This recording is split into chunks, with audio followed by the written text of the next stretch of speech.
En el campo de la madurez humana hay un logro que es clarísimo. Cuando un niño o una niña deja de buscar siempre quién es el culpable afuera y empieza a asumir sus responsabilidades, indudablemente se ha dado un crecimiento emocional, un crecimiento psicológico, o podríamos decir también un paso hacia la madurez.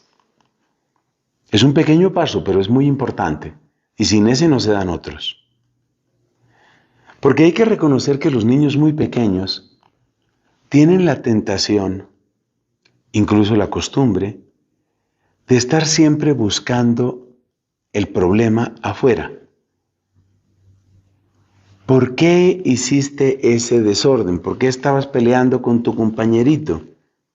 Profesora, es que él empezó. Siempre la culpa está en otro. Y esto yo creo que lo conocemos todos por experiencia. Entonces, hay un momento muy interesante en la madurez en que la persona se vuelve sobre sí misma y se da cuenta que tiene también una responsabilidad. Por eso les he escuchado a varios psicólogos que uno de los elementos fundamentales en la educación de los niños es aprender a reconocer me equivoqué y aprender a pedir disculpas, a pedir perdón. Es uno de los logros más grandes en esas tempranas edades.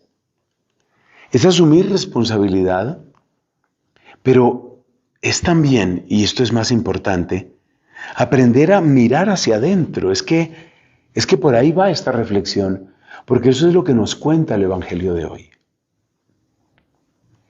El Evangelio de hoy nos está contando eso, nos está contando cómo Cristo dice, mira, deja de estar buscando el problema solamente afuera. Que estoy en un ambiente muy pesado, que vengo de una familia muy conflictiva, que estoy en un país subdesarrollado, que la corrupción en la que estamos, que el nuevo orden mundial, y todo eso es cierto. Todo eso es cierto, la Agenda 2030, el nuevo orden mundial, todo eso es cierto. Pero el principio de la solución no está afuera, el principio de la solución está adentro. Y el principio de la victoria de Dios está adentro. Entonces, lo primero que necesitamos es ese proceso de revisión, ese proceso de responsabilidad, ese proceso de conciencia, de tomar conciencia realmente. Y es que hay mucho que puede funcionar de otro modo si damos estos pasos. Piensa, por ejemplo, lo que sucede en los conflictos de pareja, típicamente en un matrimonio.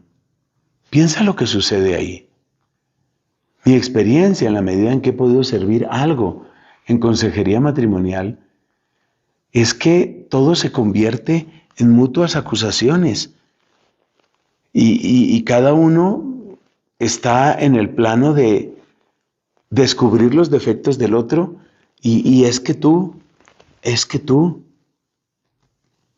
Y por supuesto que así no se va a arreglar nada. Nada. Ese no va a ser el camino.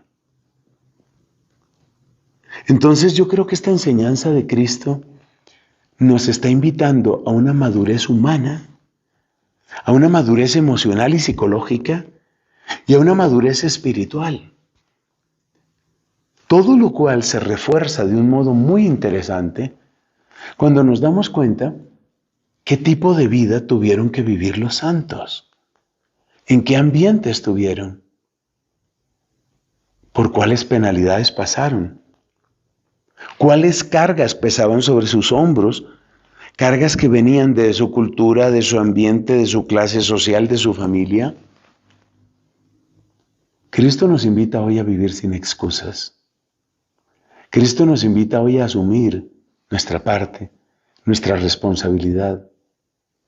Y nos invita no solamente a juzgarnos duro y criticarnos y acomplejarnos. No. Se trata de descubrir la victoria de Dios. La victoria de Dios adentro. Porque cuando experimentas la victoria de Dios en ti, entonces ya puedes irradiar esa victoria a otros. Ya puedes hablar de manera convincente del poder del Evangelio. Ya puedes contagiar a otros de tu misma esperanza y de tu misma alegría. Que así sea.